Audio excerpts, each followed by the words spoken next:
10 minutes past 8 o'clock, 68 degrees, and I have a guest with me in the studio. From Mental Health America of Dutchess County, Andrew O'Grady is here, and I got to tell you, he's one of my favorite guests. You know why? Andrew, do you know why?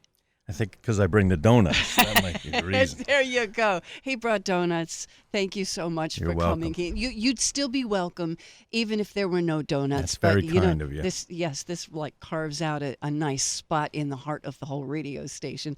How are you? I'm great. How are you? Oh, getting by, enjoying the summer a little. I don't have air conditioning at home, so I'm always pleased to come to work. Yeah, it's rough. We've been struggling a little bit at the agency with it's the worst timing. We have 4 units in our 24-bed women's community residence for people in sobriety, Florence Manor, and feel really bad. But we've had 3 weeks of the hottest weather, and 3 weeks, 2 of the 4 units of air conditioning were not working, and it's 2 stories, so the upstairs were not that good, and that's not good. I mean, it's very hot in there, but we couldn't get company couldn't find the leaks. They finally found it yesterday, and anyway, we're gonna have to replace two whole units, so that'll be a big expense, but it is what it is. I mean, well, yeah. But what I feel worse about is that they had no AC for 3 weeks of the hottest 3 weeks of summer. You work with the homeless population too. Imagine those people living outdoors. Well, they don't have anything. They don't have anything. Yeah, there was a terrible tragedy in Poughkeepsie about 10 years ago, I think. Maybe, I don't know. I'm guessing about 10, where a bunch of our clients were in the park down the street from our office, and they were under a tree, and lightning struck the tree. Oh. And it literally killed, I believe, 2 out of the 4 people, or maybe 3 out of the 4 people. Yeah. I mean, that was so unheard of and random.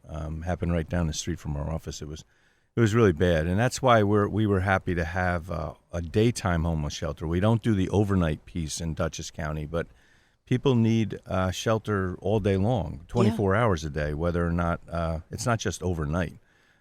Because they're homeless 24/7, and sometimes it's freezing, and sometimes it's way too hot and unhealthy to be outside.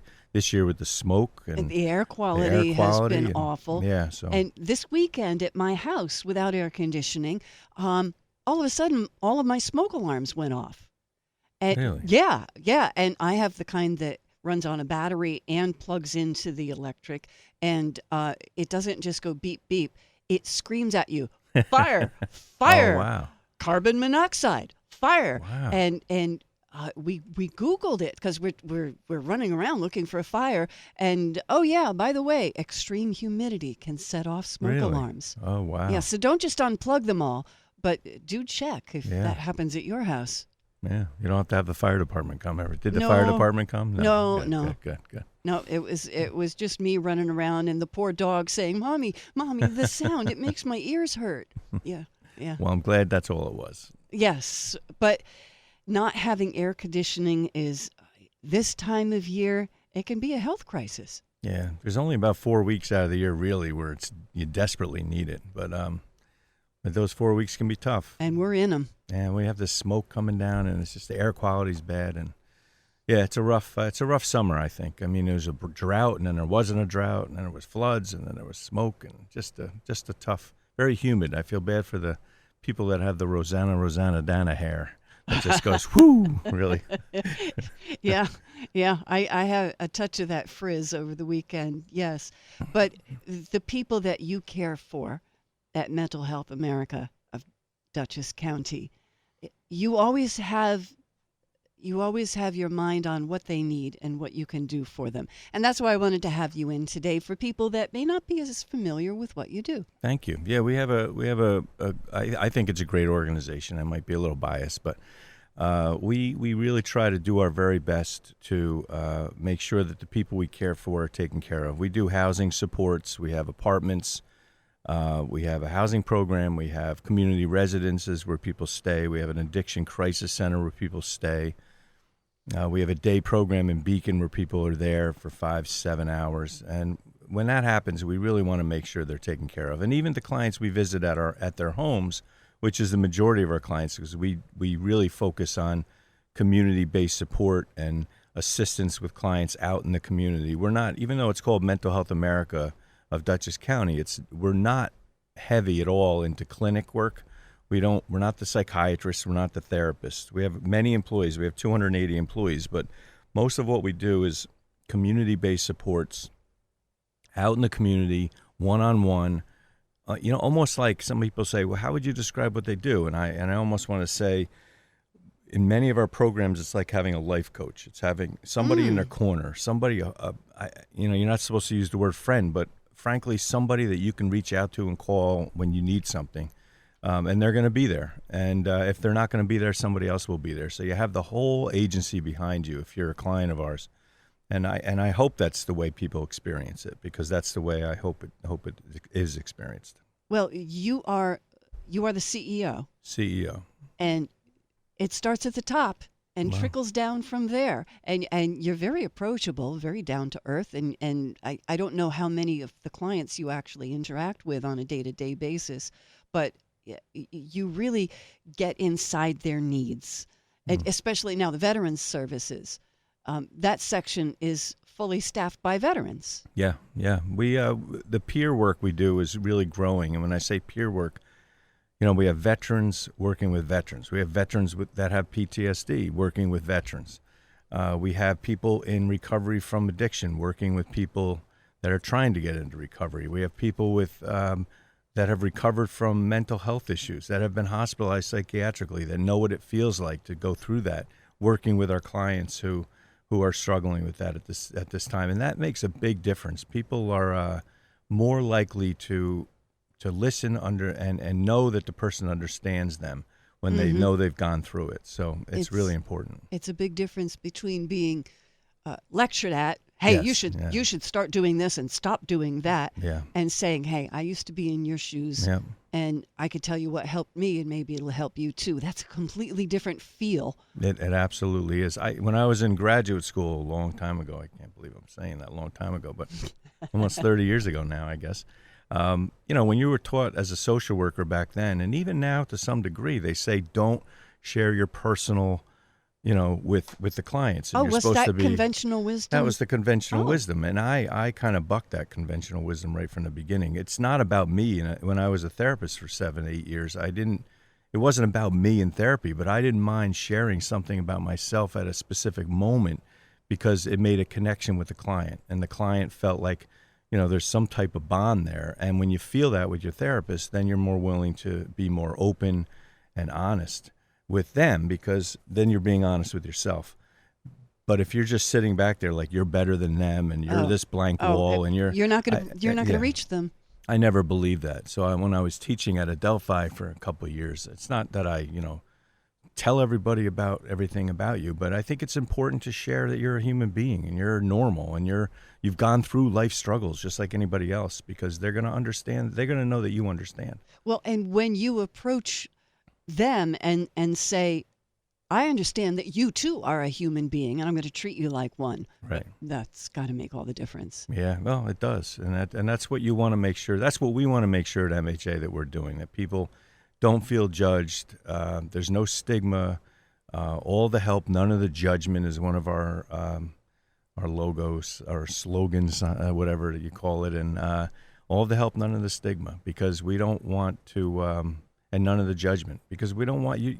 That's the worst thing. That's the scariest thing about seeking help, is that you think people are going to judge you negatively. And hopefully nobody in my staff does that. Okay. Let's hear more, but we're going to take a break real quick. We're talking with Andrew O'Grady of Mental Health America of Dutchess County. If you want to look up their website, that's mhadutchess.org, and we'll be right back with more on Wall Radio. 821, 70 degrees at Wall Radio. Thank you for joining us this morning. In person, joining us in the studio is Andrew O'Grady of Mental Health America of Dutchess County. So what's all this about a new building? Yeah, we have a new Veterans One Stop, which we hope will be a national model. In fact, I just spoke to somebody in the Baltimore area that wants to try to replicate what we're doing, which is really fantastic, and I hope people will do that all over the country. We got a building donated to us. It was about 8,000 square feet, four medical units. That's what it was originally made for. And it was donated, we renovated it, and we turned it into a veterans one-stop shop. So we put our veterans programs there, which we have vocational veterans program support. We have suicide awareness, suicide intervention, veteran suicide intervention grant. And we're working that out of that building, as well as in Orange County. We have space in Orange County as well. So if you're a veteran, excuse me, and you're struggling, don't hesitate to call us at 845-473-2500. And if you have a family member that, if you are a family member of a veteran and worried about them, you could call us as well. We're not going to get wrapped up in fill out a form, get a referral from somebody. If you call us, give us the name and number and address of a family member you're worried about, we will very likely reach out to them by phone or actually get in the car and drive to them and knock on the door. And like I alluded to before with the peer supports, when somebody knocks on the door and indicates that they too are a veteran, it is very, very likely that that person will open the door for them and not feel intruded upon and feel well and welcome them in. And we've seen that over and over and over again. It's pretty amazing. If I knocked on somebody's door, hi, I'm a social worker, they're Go away. Right. But when you say you you're a can't veteran, help me. Yeah, what are you doing here? But all put off. But nosy neighbors. But in the meantime, when it's someone who says, "No, I've been where you are. I understand to some degree what you're going through." Yeah, and they do, and they welcome that. In that building, we have the county moved their offices. The county's veteran services are in there. The VA has 2 telehealth offices where it's going to be retrofit so somebody could sit there in a comfortable space and actually have a telehealth visit with the VA. We have a hyperbaric chamber, which has been proven to be very helpful for people with chronic medical ailments and PTSD. I've heard of that. It's just a heavy dose of oxygen. You're in a cylinder of sorts, and you'll just lay there. There's room. It might be a little claustrophobic, but not really. And then it's just full oxygen pumping in, and it really makes a big difference. Wow. We have a food pantry. We have we call it a PX, I guess, where people can come in and get clothing and items for their home. We just have a new tenant, GCSEN. It's a veterans entrepreneur, an international veterans entrepreneurship entity. They have a Discovery Channel show that they highlight veterans entrepreneurs, and they're actually going to highlight our Veterans One Stop, which is very exciting. And they have a curriculum that they roll out in universities and colleges throughout this country and other countries about teaching veterans how to become entrepreneurs. So again, if you're a veteran and you want to start your own business and you want some, we're going to say free, if you want some free advice and assistance from these professionals in entrepreneurship, call us at 845-473-2500 and we'll put you in touch. Wow. It's exciting. There's a lot going on there. Now, where is that office? This is at 1335 Route 44 in Pleasant Valley. It's right on Route 44 in Pleasant Valley. I would say on the west side of the middle of town, between Adams and the middle of Pleasant Valley Town Center. Okay. And and stop by, please. If you're a veteran or a family member, you want to just pull in there and walk in and introduce yourself. Our staff are very friendly, and they will just welcome you in, show you around, and hopefully get people to stop in. We just renovated the basement, 2,000 square feet of space that's all newly done. We have a Zen room. We have a place for people to hang out. It's kind of like the new VFW. It's the VFW without alcohol. So with no booze. With no booze. We want that to be the place that people can come and hang out with other veterans and talk about things and tell stories. Sometimes you need other people, and you don't realize how much. Yeah, and nobody wants to discuss what happened in war. I mean, it's just not a normal conversation to have.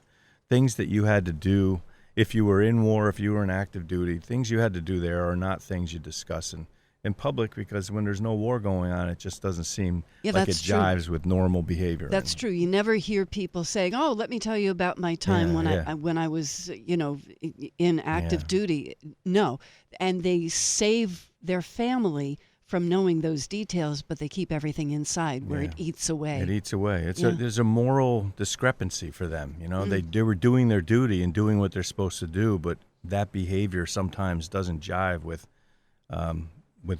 what happens in this country when there's no war. So you kind of teach this: no violence, no this, no that, and then you're thrown into it, Yes. and then you come back, and you're still trying to teach that, but to some degree, but. And MHA Dutchess is still sponsoring, along with Wall Radio, our Veterans Support Guide, which is on our website, wallradio.com. Thank you for working with us always on that. Yeah, check that out. I just want to say that on our, I'm on social media a fair amount, and I keep seeing these posts, and they're really great. It says, share this if you want to, a Veterans Crisis Hotline number, and it's a 9-digit number, right? No, 10-digit.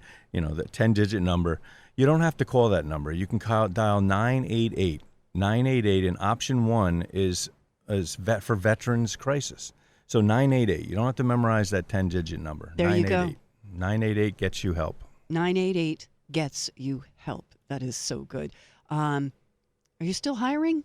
We are always hiring, unfortunately. What kind of openings do you have, if anybody might be interested? If you have a bachelor's degree in human services and you want to look to be a community-based care manager, we have positions open fairly often. Peer support, if you are someone with shared life experience and you've gone through things in your life and you want to take a course, we could hook you up with a course to get certified, and that'll open up a whole world for you for job opportunities. And just check our website out at mhadutchess.org. We constantly have positions. With 280 employees, there's things that open up, and we're always looking for new endeavors and applying for new opportunities. And when that happens, we look to hire and fill those positions as well. Thank you so much. We You're appreciate working with you. I appreciate your flower sale every year. My cats ate some of the flowers this year, but That's quite all right. Let us know when you have any events coming up, and we'll tell the world about them. Will do. Thank you. Thank you, Kate. Andrew O'Grady from Mental Health America of Dutchess County on Wall Radio. It is 8:29. Let's go into our CBS News update 1 minute early.